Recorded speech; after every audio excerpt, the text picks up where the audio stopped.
सुशीला माता जी आवाज आ रही है, आप म्यूट करेंगे? जी माता जी।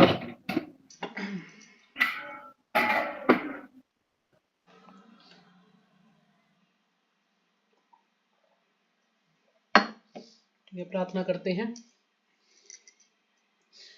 ओम अज्ञानतिमिरान्धस्य ज्ञानञ्जनशलाकया चक्षुरुन्मीलितं येन तस्मै श्रीगुर्वे नमः।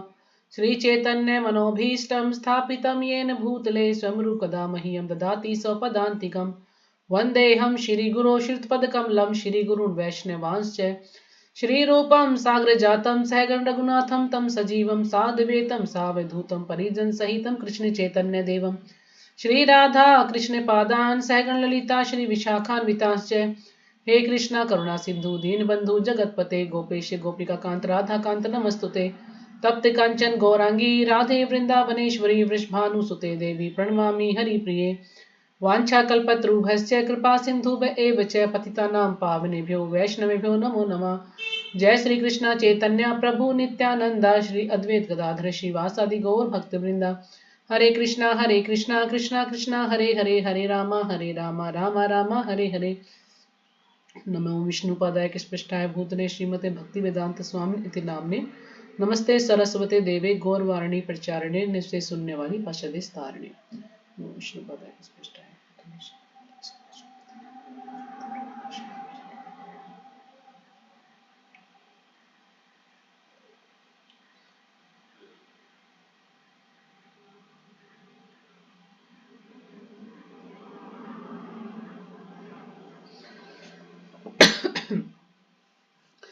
तो आज हम कर रहे हैं श्रीमद् भगवद गीता यथारूप। इसमें 18 अध्याय हैं, 700 श्लोक हैं और आज हम करेंगे अध्याय 15 पुरुषोत्तम योग और श्लोक संख्या आज करेंगे हम 15। तो कल हमने किया था श्लोक संख्या 13 और 14। तो हमने श्लोक संख्या 13 में पढ़ा था कि मैं प्रत्येक लोक में प्रवेश करता हूं और मेरी शक्ति से सारे लोग अपनी कक्षा में स्थित रहते हैं। मैं चंद्रमा बनकर समस्त वनस्पतियों को जीवन रस प्रदान करता हूं। तो कल हमने ये श्लोक पढ़ा था, तो इसमें मैं थोड़ा सा इसको अच्छे से नहीं समझा पाई थी। तो जैसे इसमें हम पढ़ रहे थे कि मैं प्रत्येक लोक में प्रवेश करता हूं ना, जितने भी लोक हैं तो भगवान ही उसमें प्रवेश करते हैं और भगवान की शक्ति से ही। अब कोई सोचे कि ये सारे लोग जो हैं अपने आप ही चल रहे हैं, है ना, अपनी कक्षा में स्थित है, जैसे जो भी सबका अलग अलग कार्य है, तो वो जैसे कि ना पृथ्वी घूमती रहती है, तो ये सब अपनी अपनी कक्षा में स्थित है, तो सोचे कि अपने आप ही चल रहे हैं। जैसे हम ये यहाँ पर पढ़ रहे थे कि कहाँ पर थी वो लाइन, कि इसी प्रकार ये सारे लोग शून्य में तैर रहे हैं।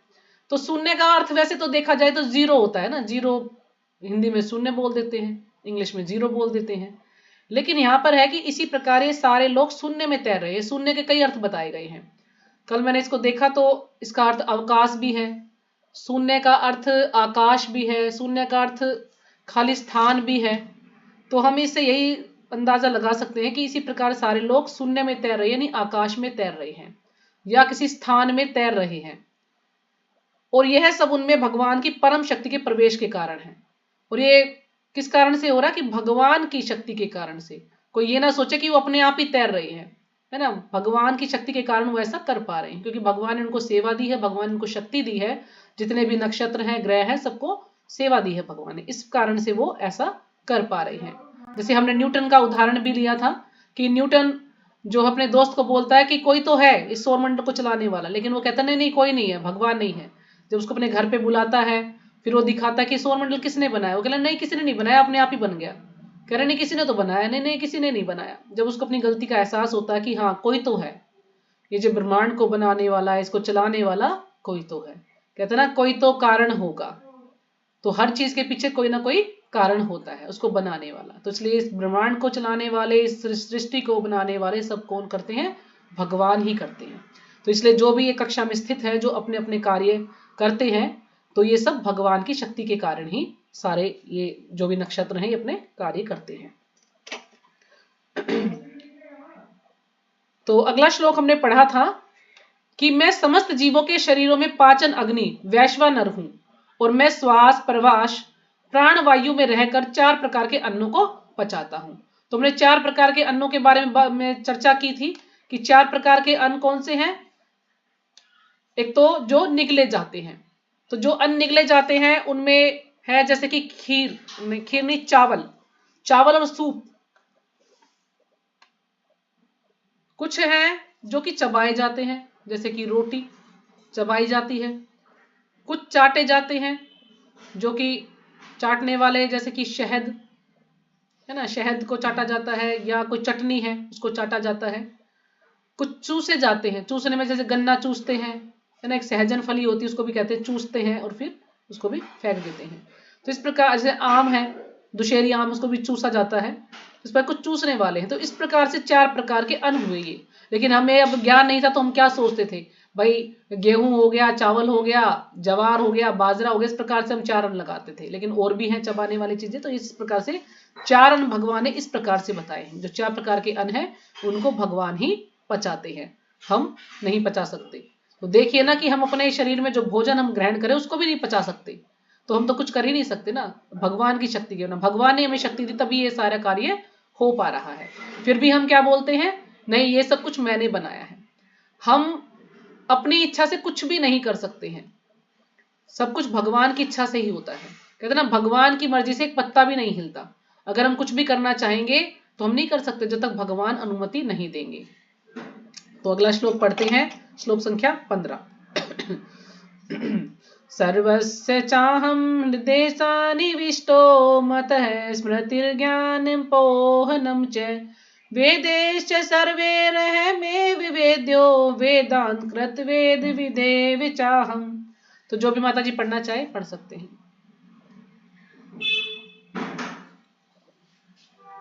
हरे कृष्ण माता जी, सादर हरे प्रणाम। कृष्ण। अध्याय 15, अध्याय का नाम है पुरुषोत्तम योग।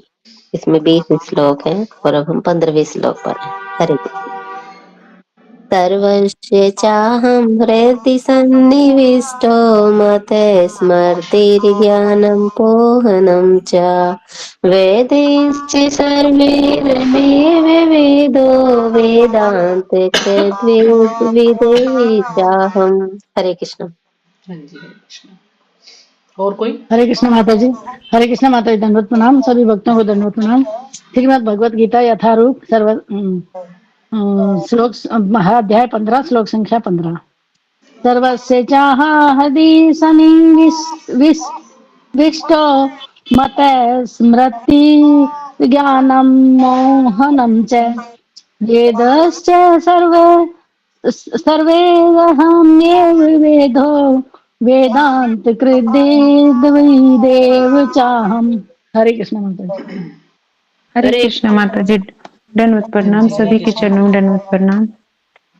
श्रीमद् भगवत गीता यथारूप, इसमें कुल अध्याय 18 है और 7 श्लोक हैं और हम 15वें अध्याय पे। अध्याय का नाम है पुरुषोत्तम योग और श्लोक संख्या है 15 और इसमें कुल श्लोक है 20। सर्वस्य च अहं हृदि सन्निविष्टो मत स्मृति मतः स्मृति ज्ञानम् उपहनं च वेदश्च सर्व अहम् एव वेदो वेदान्तकृता वेदिविद एव च अहम्। हरे कृष्ण माता जी, दंडवत प्रणाम। हरे कृष्ण माता जी, दंडवत प्रणाम। अध्याय 15, श्लोक 15। सर्वेशहं हृदि सन्निविष्टो मता समर्थि ज्ञानं पोहनं च वेदैश्च सर्वैरहमेव वेदो वेदांत विदेव च। हरे कृष्ण। हरे कृष्ण। हो गया सबका? सविता माता जी आई थी पीछे से, पूनम माता जी कई दिन से नहीं आ रही ना वो भी।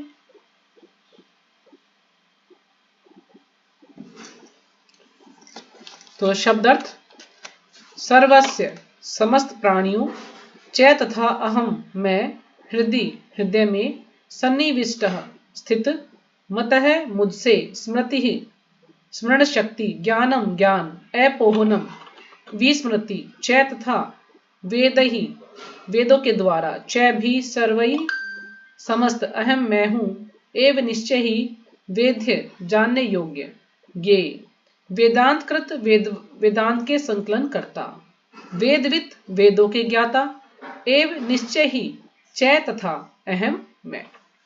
अनुवाद, मैं प्रत्येक जीव के हृदय में आसीन हूं, है ना। हमने इतनी बार पढ़ा है कि सब जितने भी जीव हैं सबके हृदय में कौन है? भगवान विराजमान है परमात्मा रूप में। और मुझसे ही स्मृति ज्ञान तथा विस्मृति होती है। तो भगवान कह रहे मुझसे ही स्मृति, यदि हम किसी चीज को याद रख पाते हैं तो भगवान के कारण ही है, और यदि हमें कोई ज्ञान है तो भगवान के कारण ही है, और हम भूल जाते हैं वो भी भगवान के कारण ही है ना। क्योंकि हमारी इसमें कुछ वो नहीं है। अगर हम किसी चीज को अच्छे से याद रख पाते हैं तो हम कहते हैं ना कि इसकी मेमोरी बड़ी शार्प है। क्यों? क्योंकि भगवान ने भी इतनी बुद्धि दी है कि हम उसको अच्छे से याद रख पाते हैं, याददाश्त बड़ी तेज है हमारी। लेकिन कई बार हम मान लीजिए हमें सुबह हमने क्या खाया था, शाम तक हम उसको भूल जाएंगे। हमने क्या सुना था आज लेक्चर में, हम उसको नहीं बता पाएंगे थोड़ी देर बाद। क्यों? क्योंकि हमारी बुद्धि ऐसी है, हम ज्यादा तेज बुद्धि नहीं, हम उसको याद नहीं रख पाते हैं। तो ये सब किसके कारण है? भगवान के कारण। भगवान, जितना जीव भगवान के प्रति समर्पित है उतना ही भगवान उसको बुद्धि देते हैं, उसी के अनुसार वो कार्य करता है। विस्मृति, और हम कुछ भी भूल जाते हैं, है ना। मान लीजिए हम कितने सारे जन्म हमने लिए होंगे, कुछ नहीं पता हमें, कितने सारे लाखों करोड़ों जन्म हमारे हुए होंगे, उसमें हम किसी के माता पिता बच्चे किसी कुछ ना कुछ हम बने होंगे, लेकिन हमें कुछ याद नहीं है। किसके कारण? भगवान के कारण। अगर हमें वो याद आ जाए, मान लीजिए हम 4 लोग हैं एक परिवार में और उनको हमें याद आ जाए पिछले जन्म में तो ये मेरा दुश्मन था, तो क्या हम उसके साथ रह पाएंगे? है ना। पिछले जन्म में तो ये औरत थी, या ये आदमी था, या ये दुश्मन था, या ये मेरा पति था, या मेरा पिता था, तो नहीं रह पाएंगे। तो ये कारण क्या है? भगवान ही हमें भुला देते हैं। अगर हमें ये याद आ जाए ना तो जीव का रहना मुश्किल हो जाएगा। तो देखिए भगवान कितने दयालु हैं, भगवान ही हमको भुला देते हैं कि पिछले जन्म में कौन किसके साथ हमारा क्या संबंध था। हाँ, जो इस जन्म में हम आए हैं तो ये भी हमें अपने कर्मों के अनुसार ही शरीर मिलता है, हमें परिवार मिलता है, बच्चे मिलते हैं, पति पत्नी मिलते हैं, हमें कर्मों के अनुसार ही मिलता है सब कुछ, और उसी के अनुसार फिर हमें इसको सहन करना पड़ता है। मैं ही वेदों के द्वारा जानने योग्य हूं। तो भगवान कह रहे हैं कि लोग वेदों को पढ़ते हैं, तो वेदों में क्या है, किस लिए पढ़ते हैं हम? वेदों में भगवान को ही जानना कि आखिर भगवान कौन है। तो वेदों में क्या जानने योग्य? भगवान।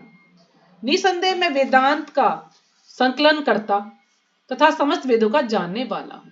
तो वेदों का संकलन करता यानी सभी जो वेद हैं वे किसने लिखे हैं? भगवान ने ही। यानी भगवान कौन थे? शक्तावेश अवतार में आए हैं, व्यास देव जी के रूप में भगवान आए, है ना। व्यास देव जी क्या है? भगवान के शक्तावेश अवतार हैं। तो उन्होंने सारे वेदों को लिखा है, उन्होंने इधर उधर से सब कुछ को इकट्ठा किया, सारी सामग्री, फिर उनको एक जगह पर लिखा। तो वेदों को किसने लिखा है? व्यासदेव जी ने।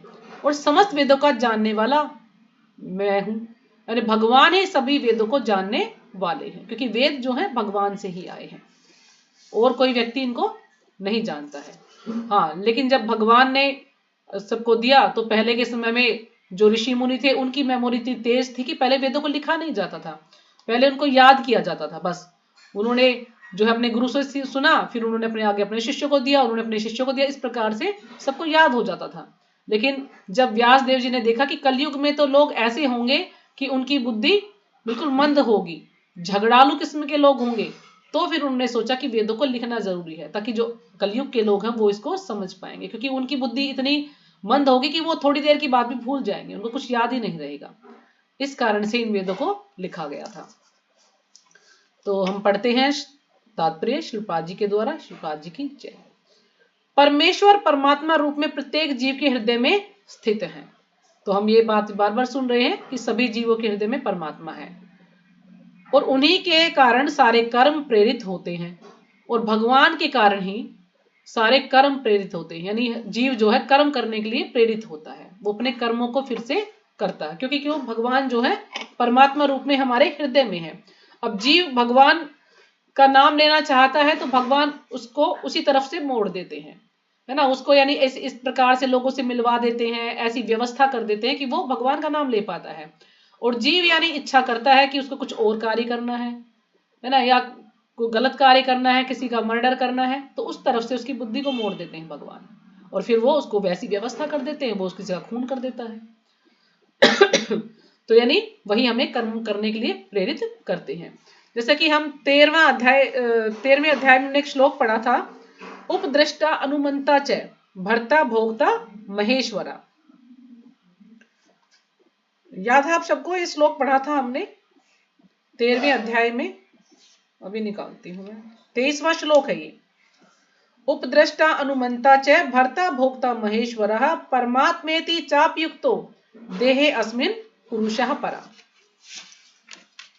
कि तो भी इस शरीर में एक अन्य दिव्य भोक्ता है जो ईश्वर है, परम स्वामी है और साक्षी अनुमति देने वाले के रूप में विद्यमान है, और जो परमात्मा कहलाता है। क्योंकि भगवान हमें देख रहे हैं कि जीव क्या करना चाहता है, क्या इच्छा है इसकी, और उसी प्रकार से फिर वो हमें व्यवस्था कर देते हैं उस चीज की। और एक श्लोक और है इसी उसमें 18.61 मैं निकालती हूं, जिससे ये साबित होता है कि भगवान ही है सब कुछ करने वाले। कि ईश्वरः सर्वभूतानां हृदयेषु अर्जुन तिष्ठति भ्रामयन् सर्वभूतानि यंत्रारूढ़ानि मायया। कि हे अर्जुन, परमेश्वर प्रत्येक जीव के हृदय में स्थित है और भौतिक शक्ति से निर्मित यंत्र में सवार की भांति बैठे समस्त जीवों को अपनी माया से भ्रमा रहे हैं। यानी भगवान ही सब कुछ कार्य करने वाले हैं। जैसे एक गाड़ी है तो उसको एक ड्राइवर जो है कंट्रोल करता है, तो इसी प्रकार से भगवान ही हमें कंट्रोल कर रहे हैं, वही हमें जो है भ्रमित कर रहे हैं कि हाँ ये कार्य ठीक है, तुम्हें ये कार्य अच्छा लग रहा है तो ठीक है तुम यही करो। तो इस प्रकार से भगवान ही अनुमति देने वाले हैं। तो जीव अपने विगत जीवन की सारी बातें भूल जाता है, लेकिन उसे परमेश्वर के निर्देशानुसार कार्य करना होता है। अब जो पिछले जन्म में हम जो भी कार्य किए हैं, हमने जो भी कर्म किए हैं, या जो भी हमने जन्म लिया है, जो भी शरीर हमें मिला है, वो सब हम भूल जाते हैं, लेकिन उसे परमेश्वर के निर्देशानुसार कार्य करना होता है, जो उसके सारे कर्मों का साक्षी है। लेकिन भगवान के अनुसार ही हमें कार्य करना होता है, क्योंकि भगवान ही हमारे कर्मों के साक्षी हैं। जो भी हम कार्य करते हैं भगवान को पता रहता है, भगवान उसको देखते हैं। अब जीव ये कहेगा कि मैंने तो ये कार्य किया नहीं, लेकिन भगवान को सब कुछ याद रहता है। हमें कुछ याद नहीं रहता, लेकिन भगवान को सब कुछ याद रहता है कि हमने किस क्षण में क्या कार्य किया है, किस समय क्या कार्य किया है हमने। अतः वह अपने विगत कर्मों के अनुसार कार्य करना प्रारंभ करता है ना। जो भी उस पिछले जन्म में जो भी उसने कर्म किए हैं उसके अनुसार ही वो कार्य करता है। कहते हैं ना, जैसे हमने कई बार चर्चा की, 50 साल तक हमारा अगला शरीर बन जाता है कि हमें अगला शरीर किस चीज का मिलेगा ना, कौन सा शरीर मिलेगा। क्योंकि जो सूक्ष्म शरीर है ना, जो कि मन बुद्धि अहंकार से बना हुआ है सूक्ष्म शरीर, तो वो हमारा तैयार हो जाता है सूक्ष्म शरीर। तो सूक्ष्म शरीर यानी जो मन बुद्धि अहंकार है, जब आत्मा इस शरीर से निकलती है तो ये मन बुद्धि अहंकार वाला शरीर, सूक्ष्म शरीर भी उसके साथ जाता है। तो यानी जैसा हमारा अब है मन बुद्धि अहंकार, उसी के प्रकार से हमें अगला शरीर मिलेगा।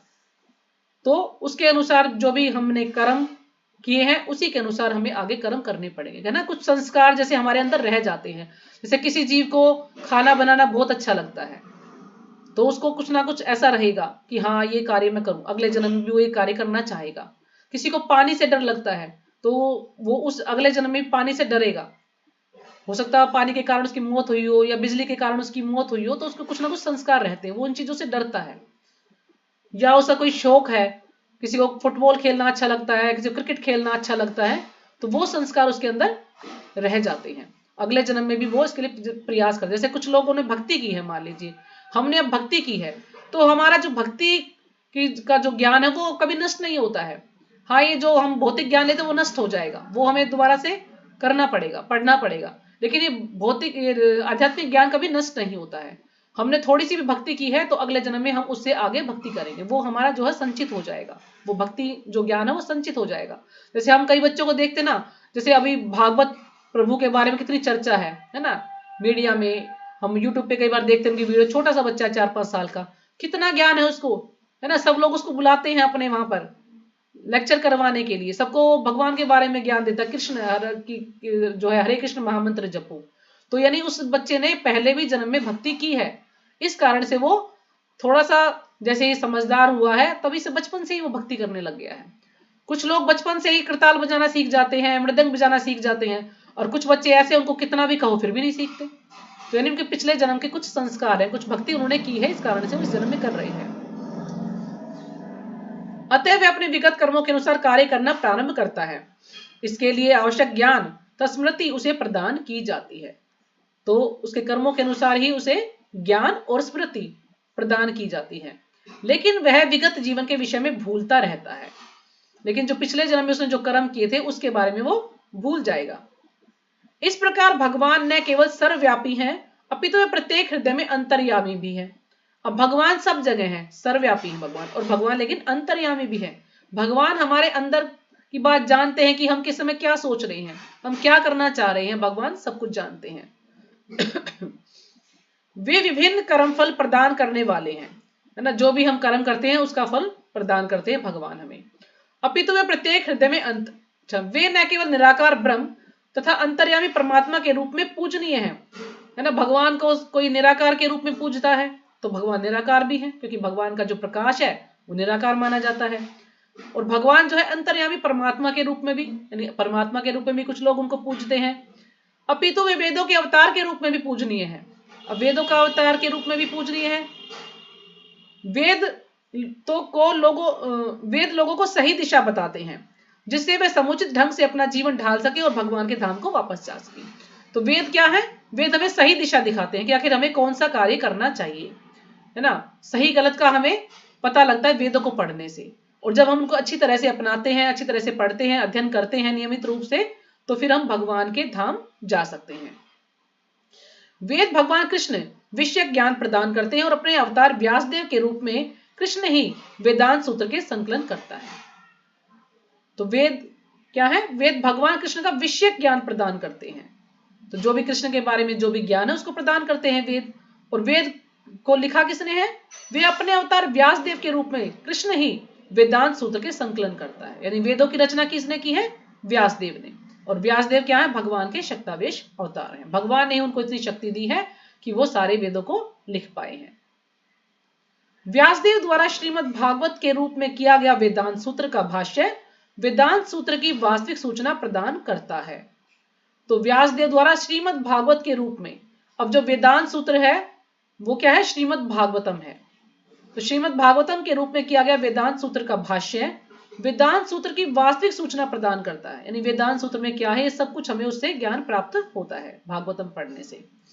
भगवान इतने पूर्ण है कि बद्ध जीवों के उद्धार हेतु वे उसके अन्न के प्रदाता एवं पाचक हैं, है ना। भगवान हर तरह से पूर्ण है, और जो बद्ध जीव हैं यानी हम जो लोग हैं, हमारा उद्धार करने हेतु हमारे अन्नदाता हैं। यानी हमें अन्न कहां से मिलता है? भगवान की कृपा से हमें अन्न मिलता है ना। भगवान ही व्यवस्था करते हैं कि अन्न को कैसे उत्पन्न किया जाता है, फिर कैसे वो हमारे अंदर जाता है, और फिर इसको पचाने वाले भी कौन है?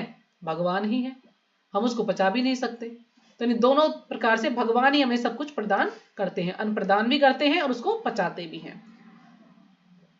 उसके कार्यकलापों के साक्षी हैं और हमेशा हमें देखते रहते हैं। जैसे बार बार हम ये उदाहरण सुनते हैं कि हमारे शरीर में दो पक्षी है, एक तो फलों को खाता है और दूसरा उसको देखता है।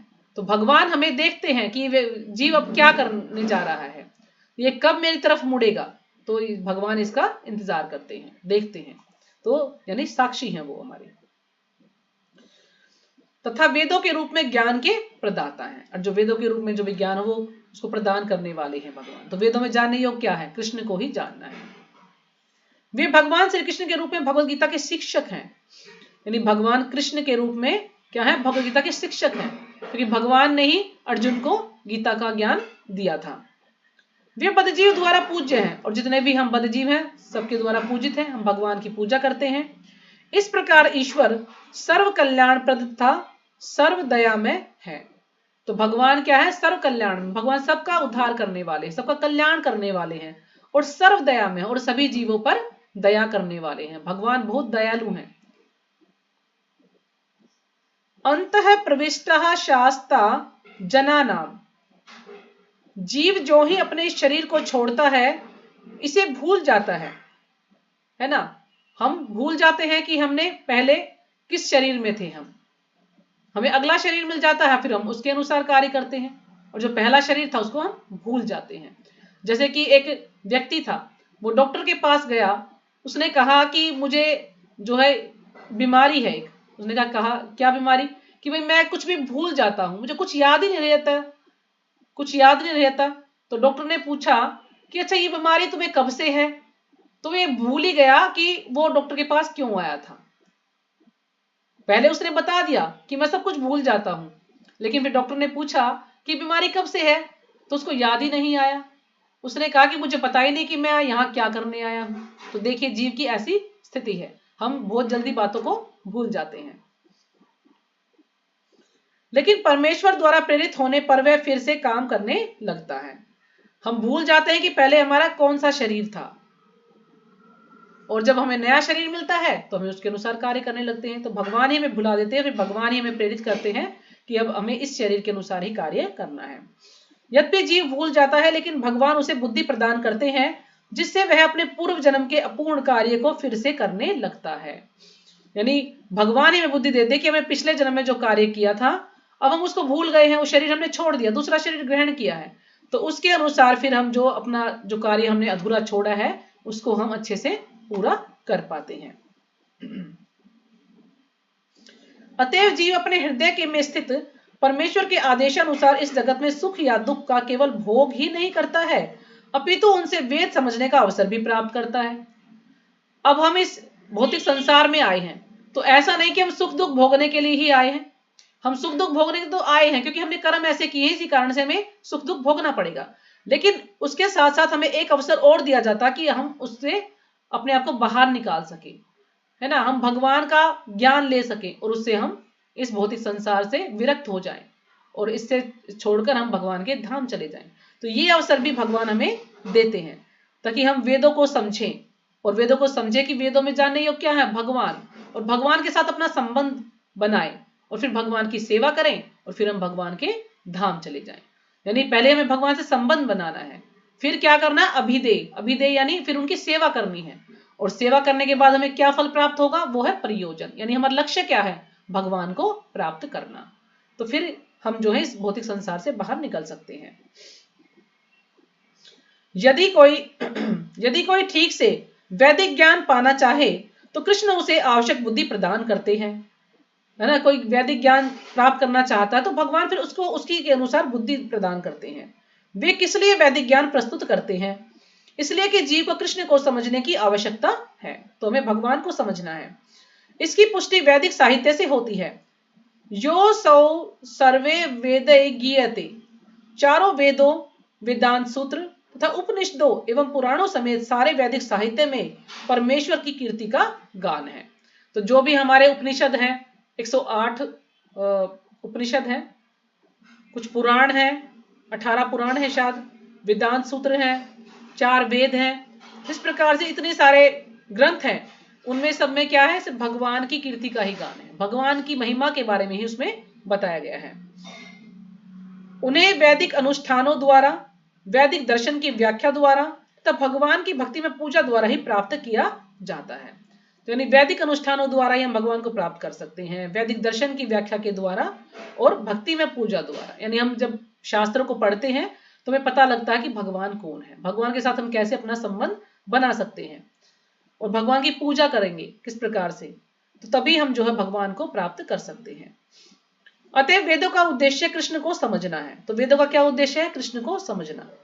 वेद हमें निर्देश देते हैं कि जिससे कृष्ण को जाना जा सकता है और उनकी अनुभूति की जा सकती है ना। वेदों से ही हमें पता लगता है कि हमें भगवान की किस प्रकार से पूजा करनी है ना, किस प्रकार से उन्हें संबंध बनाना है उनके साथ, और फिर हमें धीरे धीरे जो है उनकी अनुभूति होने लगती है, हमें अनुभव होने लगता है कि हम भगवान की भक्ति कैसे करें, यानी भगवान को हम कैसे प्रसन्न कर सकते हैं, या हमें कुछ ना कुछ श्रद्धा हमारे अंदर आती है कि हाँ हाँ भगवान की हमें भक्ति करनी चाहिए, या थोड़ा सा जो कुछ ज्यादा ही भक्ति में बढ़ चढ़ जाते हैं तो उनको थोड़ा थोड़ा आभास होने लगता है कि हाँ पहले भी शायद मैंने ये कार्य किया है, ये भक्ति की है। भगवान की ही चरम लक्ष्य है ना, भगवान से ऊपर और कोई लक्ष्य नहीं है, भगवान को प्राप्त करना ही चरम लक्ष्य है। वेदांत सूत्र 1:4 में इसकी पुष्टि इन शब्दों में हुई है, ततुः समन्वयात् मनुष्य 3 अवस्थाओं में सिद्धि प्राप्त करता है। 3 अवस्थाएं हैं सिद्धि प्राप्त करने की। वैदिक साहित्य के ज्ञान से भगवान के साथ अपने संबंध को समझा जा सकता है। तो वैदिक जो साहित्य है उससे हम भगवान के साथ अपने संबंध को जान सकते हैं कि भगवान के साथ हमारा क्या संबंध है। विभिन्न विधियों को संपन्न करके उन तक पहुंचा जा सकता है। और फिर जो विधियां बताई गई हैं ना, जो कि साधना भक्ति है, हमें बताया जाता है कि कौन कौन से हमें कार्य करने, कौन कौन सी विधि अपनानी है ताकि इससे हम भगवान की सेवा कर पाए अच्छे से। तो ये हो गया अभिधेय। और जो भगवान को हम समझते हैं, ज्ञान लेते हैं, वो है संबंध। उसके बाद है अंत में उस परम लक्ष्य श्री भगवान की प्राप्ति की जा सकती है। और आखिर में हमें भगवान श्री कृष्ण की प्राप्ति हो जाती है, यानी हम उनके धाम चले जाते हैं। तो ये है प्रयोजन, यानी हमारा लक्ष्य क्या है, भगवान को प्राप्त करना। इस श्लोक में वेदों के प्रयोजन, वेदों के ज्ञान तथा वेदों के लक्ष्य को स्पष्टतः परिभाषित किया गया है। तो इसमें संबंध, अभिधेय और प्रयोजन को अच्छी तरह से स्पष्ट किया गया है, परिभाषित किया गया है। तो जैसे इसको हम एक छोटी सी कहानी के अनुसार भी समझ सकते हैं कि एक व्यक्ति था, एक बहुत ही गरीब व्यक्ति था। तो गरीब व्यक्ति जाता है एक ज्योतिष के पास, और ज्योतिष का नाम है सर्वज्ञ। तो सर्वज्ञ इसमें हम भगवान को भी समझ सकते हैं, क्योंकि इसमें क्या है, वो जो ज्योतिष है वो भगवान है। तो यह मान लीजिए ज्योतिष के पास वो जाता है, तो ज्योतिष उससे पूछता कि तुम इतने दुखी क्यों हो। तो कहता कि मैं भाई दुखी हूं क्योंकि गरीब है, उसके पास धन नहीं है। तो ज्योतिष उसको कहता है कि तुम क्यों दुखी हो, क्यों, क्योंकि तुम्हारे पिता ने तुम्हारे लिए बहुत सारा धन छोड़ा है। ज्योतिष उसको बताता है। तो वो कहता अच्छा। तो वो कहता कि तुम मंदिर के पास जाओ, और मंदिर के पास कहीं आसपास में ना तुम्हारे पिता ने तुम्हारे लिए धन छोड़ा है। तो वो वहां पर जाता है। फिर वो उसको बताता है ज्योतिष कि अगर तुम उत्तर दिशा में अगर तुम उत्तर दिशा में खोदते हो, है ना, उत्तर दिशा में खोदोगे जगह को कि भाई धन यहां पर होगा, तो वहां पर तुम्हें एक जिन दिखाई देगा, वहां पर एक जिन प्रकट होगा जो कि तुम्हें बर्बाद कर देगा। अब जिन से यहां पर क्या मतलब है, यानी अष्टांग योगी। अष्टांग योग की शरण में यदि तुम जाओगे तो कुछ सिद्धियां तुम्हें प्राप्त हो जाएंगी, और जिससे तुम्हारा जीवन बर्बाद हो जाएगा। उसके बाद फिर वो ज्योतिष उसको कहता कि यदि तुम दक्षिण दिशा में खोदोगे, तो दक्षिण दिशा में यदि तुम खोदोगे तो वहां पर तुम्हें एक सर्प दिखाई देगा। वहां पर एक सर्प बैठा हुआ है, और वो सर्प ऐसा है, वो सर्प तुम्हें खा जाएगा। यानी सर्प कौन है, जो कि निराकार ब्रह्म वाले हैं। तो निराकार की जो भावना की भगवान निराकार है, तो वो क्या है, वो तुम्हें खा जाएंगे। तुम्हें खा जाने का मतलब तुम्हारे अस्तित्व को ही खा जाएंगे। क्यों, क्योंकि वो क्या बोलते हैं कि हम तो ब्रह्म तेज मिल जाए, विलीन हो जाएंगे और भगवान बन जाएंगे। यानी उनका कोई अपना निजी अस्तित्व नहीं रहेगा। वो सिर्फ यही सोचते कि हम भगवान बन जाएंगे। जो उनका निजी अस्तित्व था, जो व्यष्टि आत्मा, उसको वो नहीं बताते। यानी तुम्हारा अस्तित्व खत्म हो जाएगा, वो तुम्हें खा जाएगा सर्प। तो ये समझाने का तात्पर्य है यहाँ पर। फिर वो कहता है ज्योतिष कि तुम पश्चिम दिशा में खोदोगे तो वहां पर मधुमक्खियां तुम्हें दिखाई देंगी, है ना। वहां पर बहुत सारी मधुमक्खियां जो तुम्हें काट लेंगी। और वो मधुमक्खियां कौन है, उन मधुमक्खियों से अर्थ है कर्मकांडियों से। यदि तुम कर्मकांड के चक्कर में पड़ोगे तो तुम फंस जाओगे।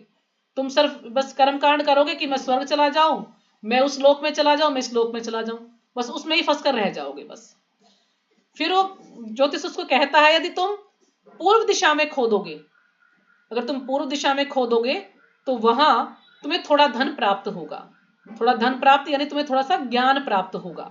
और वो ज्ञान किसके बारे में, भगवान के बारे में, कि यदि भगवान के साथ तुम्हारा क्या संबंध है। और जब तुम को ये ज्ञान प्राप्त हो जाएगा तो फिर तुम थोड़ा सा भगवान के पास जाओगे, यानी थोड़ा भगवान की सेवा करना चाहोगे। कुछ श्रद्धा आएगी तुम्हारे अंदर तो तुम फिर भगवान की सेवा करोगे। तो सेवा करना यानी अभिधेय हो जाएगा। यानी पहले भगवान से संबंध बनाया, फिर जब भगवान की सेवा की तो वो है भगवान के अभिधेय ना, भगवान की सेवा करना। फिर जब तुम अभिधेय यानी भगवान की सेवा करोगे तो धीरे धीरे जो है तुम्हें फिर वो धन प्राप्त करने का, तुम्हें जो है धन प्राप्त हो जाएगा। यानी हम जब भगवान की सेवा करते हैं तो वह धन प्राप्त करने का उपाय हमको मिल गया है, यानी भगवान को प्राप्त करने का उपाय हमें मिल गया है। और फिर हमें भगवान प्राप्त हो जाएंगे, भगवान का प्रेम हमें प्राप्त हो जाएगा। तो ये है प्रयोजन। यानी फिर उससे हमें फल क्या मिलेगा, है ना। जब हम भगवान की सेवा की तो उससे फल क्या मिलेगा कि हम भगवान के धाम चले जाएंगे। तो इस कहानी के द्वारा हम इसको इस प्रकार से समझ सकते हैं। यानी जो और परंपरा बताई है कि हम उनमें ना फंसे, हमें सिर्फ भगवान की शरण में जाना है ना। हमें भक्तों की शरण में जाना है ताकि हम भगवान को अच्छे से समझ पाए कि आखिर भगवान कौन है। फिर भगवान से संबंध बनाएं, फिर भगवान की सेवा करें और फिर हम भगवान के धाम चले जाएं। तो इस प्रकार से ये एक प्रक्रिया है, इस प्रकार से हम भगवान को प्राप्त कर सकते हैं। तो अभी समय है, अगला श्लोक भी ले सकते हैं हम लोग। श्लोक संख्या 16। द्वाविमौ पुरुषौ लोके शर अक्षरः एव च शरः सर्वाणि भूतानि कूटस्थो अक्षर उच्यते। तो जो भी माता जी पढ़ना चाहे पढ़ सकते हैं।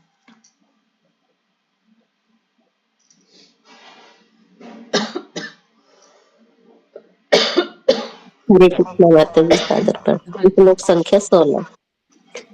द्वाविमो पुरुषो लोकेश अक्षरेव च क्षरे सर्वाणि भूतानि कूटस्थ अक्षर उच्यते।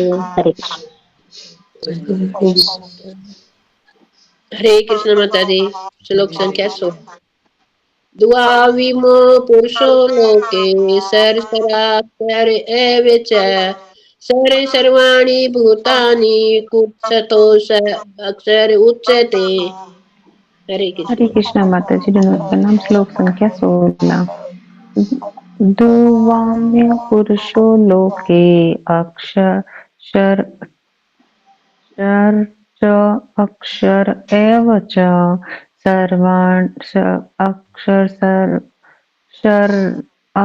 सर्वाणि भूतानि कूटस्थितो अक्षर उच्यते। हरे कृष्ण माता जी प्रणाम। हरे कृष्ण माता जी हरे कृष्णा। सादर प्रणाम। श्लोक संख्या 16। द्वाविमो पुरुषो लोके अक्षर एव च सर्वाणि भूतानि कूटस्थो अक्षर उच्यते। हरे कृष्ण माता जी सादर। हरे कृष्णा। और कोई? हरे कृष्ण माता जी, हाँ जी हरे कृष्णा। दंडवत प्रणाम। सभी भक्तों को दंडवत प्रणाम। श्रीमद् भगवद गीता यथारूप अध्याय 15 श्लोक संख्या 16। द्वाविमो पुरुषो लोके क्षर एवं च क्षर सर्वाणि भूतानि कुटस्थो अक्षर उच्यते। हरे कृष्ण माता जी। हाँ जी हरे कृष्णा। हो गया सबका? शब्द अर्थ। दो दो इमौ ये पुरुषौ जीव लोके संसार में शरह च्युत चै तथा अक्षरः अच्युत एव निश्चय ही चै तथा शरह च्युत सर्वाणि समस्त भूतानि जीवों को कूटस्थ है एकत्व में अक्षरः अच्युत उच्यते कहा जाता है। तो अनुवाद, जीव दो प्रकार के हैं, च्युत तथा अच्युत। च्युत यानी बद्ध जीव जो कि पतित हो सकते हैं, और अच्युत यानी मुक्त जीव। ठीक है। भौतिक जगत में प्रत्येक जीव च्युत शर होता है और आध्यात्मिक जगत में प्रत्येक जीव अच्युत अक्षर कहलाता है, यानी मुक्त जीव है वो पतित नहीं हो सकता। तो तात्पर्य श्रीपाद जी के द्वारा। श्रीपाद जी की जय। जैसा कि पहले बताया जा चुका है, भगवान ने अपने व्यासदेव अवतार में ब्रह्म सूत्र का संकलन किया है ना। व्यासदेव के अवतार में है ना, व्यासदेव क्या है? भगवान के शक्तावेश अवतार है। तो उन्होंने ब्रह्म सूत्र का संकलन किया। तो ब्रह्म सूत्र यानी वेदांत सूत्र, एक ही बात है। भगवान ने यहां पर वेदांत सूत्र की विषय वस्तु का सार संक्षेप में दिया है। तो जो वेदांत सूत्र है उसके बारे में संक्षेप में यहां पर बताया है। उनका कहना कि जीव जिनकी संख्या अनंत है, दो श्रेणियों में विभाजित किए जा सकते हैं। जीव क्या है? अनंत है, यानी उनकी कोई संख्या नहीं, कोई गिनती नहीं है उनकी, इतने जीव हैं। च्युत शर और अच्युत अक्षर। जीव भगवान के सनातन पृथकीकृत अंश, विभिन्न अंश है। तो हमने पहले भी चर्चा की थी कि जीव क्या है? भगवान के माता जी, हाँ जी, ये जो आपने बताया था च्युत्य और अच्युत्य, तो ये क्या शर ये और बद्ध अक्षर? जीव है माता जी। बद्ध जीवों को च्युत कहा जाता है और जो मुक्त जीवन को अच्युत कहा जाता है। तो जैसे अब फिर हम इस माता जी, कौन से, शर और अक्षर मतलब ये क्या है? यही है मतलब शर और अक्षर, अक्षर मतलब, और बाकी प्रभा अच्छा, जी इसमें इनकी ना आगे मीनिंग वही है एक्सप्लेन जो आपने करेंगे। बताया। शर और अक्षर को अगर आगे प्रभा जी एक्सप्लेन करेंगे, बताएंगे और अच्छे से। तो इसमें इतना ही है कि यानी बद्ध जीव है और मुक्त जीव है। यानी जो हम भगवान जो भी आध्यात्मिक हम इसमें भक्ति से जुड़े हुए हैं तो इसलिए उनका गोत्र अच्युत होता है ना। कोई हमसे पूछे कि तुम्हारा गोत्र क्या है तो उनको अच्युत गोत्र के हैं हम, ये बोला जाता है, जो भक्ति में जुड़ चुके हैं, जो कि दीक्षित हो चुके हैं।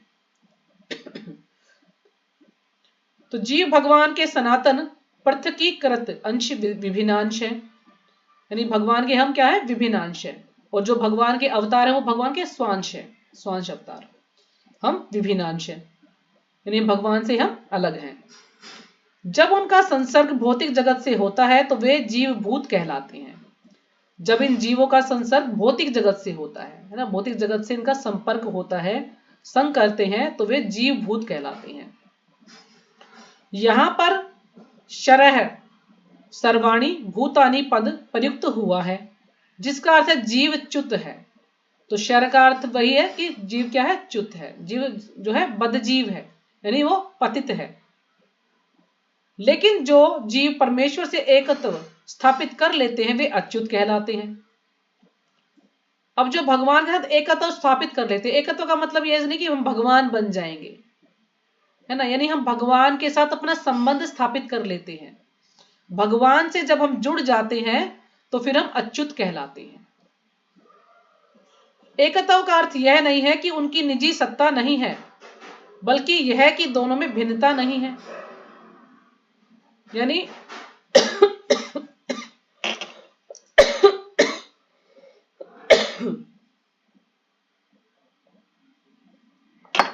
तो यहां पर बाबा जी क्लियर कर रहे हैं कि एकत्व का अर्थ यह नहीं कि उनकी निजी सत्ता नहीं है, यानी जैसे कि जो निराकारवादी कहते हैं कि हम भगवान, हम ब्रह्म तेज में विलीन हो जाएंगे तो हम भगवान बन जाएंगे, यानी जो उनका निजी अस्तित्व है वो समाप्त हो जाएगा। तो ऐसा नहीं है एकत्व का अर्थ। तो यानी हम भगवान से अपना संबंध बना लेते हैं, हम दोनों में भिन्नता नहीं है, यानी गुणों की दृष्टि से हम दोनों अलग नहीं हैं, लेकिन मात्रा की दृष्टि से हम अलग हैं। तो यह है एकत्व का असली अर्थ, कि यानी हम भगवान के साथ अपना संबंध स्थापित कर लें। वे सब सृजन के प्रयोजन को मानते हैं। वे सब क्या है, सृजन के प्रयोजन को मानते हैं, यानी जो भी हम उत्पन्न होते हैं, भगवान हमें उत्पन्न करने वाले हैं, तो उनको प्राप्त हम कैसे करें। निसंदेह आध्यात्मिक जगत में सृजन जैसी कोई वस्तु नहीं है, आध्यात्मिक जगत में कोई भी सृजन जैसी वस्तु नहीं है, लेकिन चूंकि जैसा कि वेदांत सूत्र में कहा गया है, भगवान समस्त उद्भवों के स्रोत हैं। यानी कहने का अर्थ क्या है कि यानी जो जीव है उनकी कोई सृष्टि नहीं होती है, जीव हमेशा ही थे, हैं और रहेंगे, उनकी कभी सृष्टि नहीं होती। सृष्टि होती है शरीरों की, जो कि हमें अलग अलग शरीर मिलते हैं। तो वेदांत सूत्र में कहा कि भगवान समस्त उद्भवों के स्रोत है, यानी जो भी कुछ आ रहा है वो भगवान से ही आ रहा है। जो भी कुछ हम देखते हैं इस भौतिक संसार में, सब कुछ भगवान ने ही उत्पन्न किया है, भगवान ही सभी के स्रोत हैं। अतएव यहां पर इस विचारधारा की व्याख्या की गई है। यहां पर यह बताया गया है कि सभी कुछ जो है भगवान ही सब चीजों के कारण है, भगवान ने ही सब कुछ बनाया है। भगवान श्री कृष्ण के कथनानुसार जीवों की दो श्रेणियां हैं, वेदों में इसके प्रमाण मिलते हैं, अतएव इसमें संदेह करने का प्रश्न ही नहीं उठता, है ना। भगवान के अनुसार दो श्रेणियां हैं जीवों की, और इसके प्रमाण हमें वेदों में मिलेंगे, और इसमें कोई भी हम संदेह करने का प्रश्न ही नहीं उठता, क्योंकि भगवान हमें स्वयं बता रहे हैं। इस संसार में संघर्षरत सारे जीव मन तथा 5 इंद्रियों से युक्त शरीर वाले हैं, जो परिवर्तनशील हैं। तो हम इस भौतिक संसार में देखते हैं कि जैसे हमने पढ़ा था ना कि सभी बद्ध जीव क्या है, 6 इंद्रियों से घोर संघर्ष कर रहे हैं। मनः षष्ठानि इंद्रियाणि प्रकृति स्थानि कर्षति, यानी मन और 5 इंद्रियों समेत जो इस इंद्रियों से युक्त जो शरीर है, यानी जो हम बद्ध जीव हैं, हम क्या कर रहे हैं, संघर्ष ही कर रहे हैं। और हम क्या है, परिवर्तनशील हैं, यानी हमारा जो है परिवर्तन हो रहा है, इस शरीर का परिवर्तन हो रहा है, आत्मा का परिवर्तन नहीं है, शरीर का परिवर्तन हो रहा है। जब तक जीव बद्ध है तब तक उसका शरीर पदार्थ के संसर्ग से बदलता रहता है ना। जब तक जीव क्या है, बद्ध है, जब तक हम इस बद्ध है यानी बंधे हुए हैं इस भौतिक संसार से, तब तक हमारा जो शरीर है पदार्थ के संसर्ग से बदलता रहता है। जैसे डॉक्टर भी कहते हैं कि हर 7 साल में हमारा शरीर बदलता है, परिवर्तनशील है, वो परिवर्तन होता रहता है उसमें, चूंकि पदार्थ बदलता रहता है। इसलिए जीव बदलते प्रतीत होते हैं। अब जिसको ज्ञान नहीं है आत्मा के बारे में, क्या सोचता है कि शरीर बदल रहा है, तो शरीर ही बदलता है, लेकिन आत्मा में कोई परिवर्तन नहीं होता, आत्मा जैसी है वैसी ही रहती है। लेकिन आध्यात्मिक जगत में शरीर पदार्थ से नहीं बना होता, अतः उसमें परिवर्तन नहीं होता। लेकिन जो भौतिक संसार में हम शरीर देख रहे हैं उसमें परिवर्तन होता है, हर 7 साल में उसमें चेंज आता है।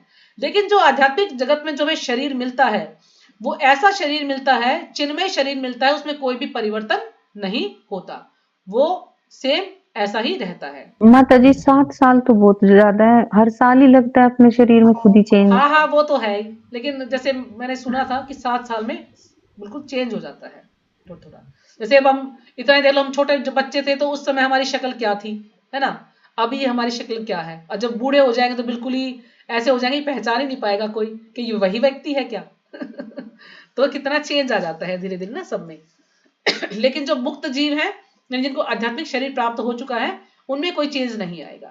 जैसे कि जो स्वर्ग में जो लोग हैं वो बूढ़े नहीं होते हैं, लेकिन उनके गले में एक माला होती है, कहते जो माला सूखने लग जाती है तो समझो कि उनका समय आ गया है, अब उनकी मृत्यु होने वाली है, वैसे वो बूढ़े नहीं होते हैं, वैसे ऐसे कैसे रहते हैं वो लोग। वही ठीक है माता जी। तो फिर स्वर्ग में जाने की तैयारी करो। या इससे बढ़िया कि भगवान के धाम में जाने की तैयारी वो करो कि कुछ चेंज ही नहीं गले होगा, में कभी मृत्यु ही नहीं होगी रहेगी। हमारी, है ना। भगवान के धाम में चले जाएंगे तो हमेशा भगवान के पास ही रहेंगे, फिर ना जन्म लेने की चिंता, ना बूढ़े होने की चिंता, ना कुछ कार्य करने की चिंता, कुछ नहीं करना वहां पे, सिर्फ भगवान की सेवा करनी है।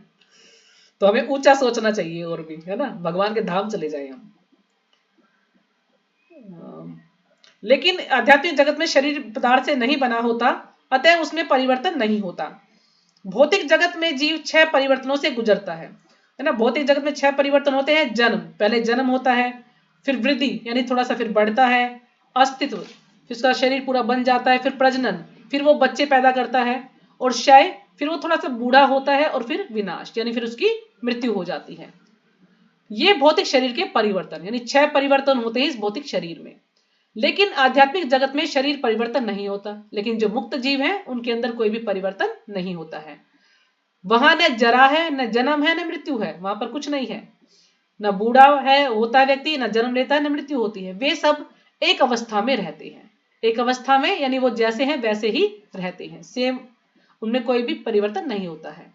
शरह सर्वाणी भूतानी, जो भी जीव आदि जीव ब्रह्मा से लेकर शूद्र चीटी तक भौतिक प्रकृति के संसर्ग में आता है, वह अपना शरीर बदलता है। तो इसलिए जो भी चीटी से लेकर के ब्रह्मा तक जितने भी जीव हैं सब भौतिक प्रकृति के संसर्ग में आते हैं, संपर्क में आते हैं, और फिर उनका शरीर बदलता है। अतएव ये सब शर या च्युत हैं, इसलिए इन सबको शर या च्युत कहा गया है, यानी जो पतित हो सकते हैं, जिनमें चेंज होता है। किंतु आध्यात्मिक जगत में वे मुक्त जीव सदा एक अवस्था में रहते हैं। लेकिन मुक्त जीव हमेशा एक ही अवस्था में रहते हैं, वो बिल्कुल भी कोई चेंज उनमें नहीं आता है, जैसा उनका शरीर है वो वैसा ही रहता है। तो ठीक है, यहीं पे हम विराम करेंगे, अगला श्लोक कल देखेंगे।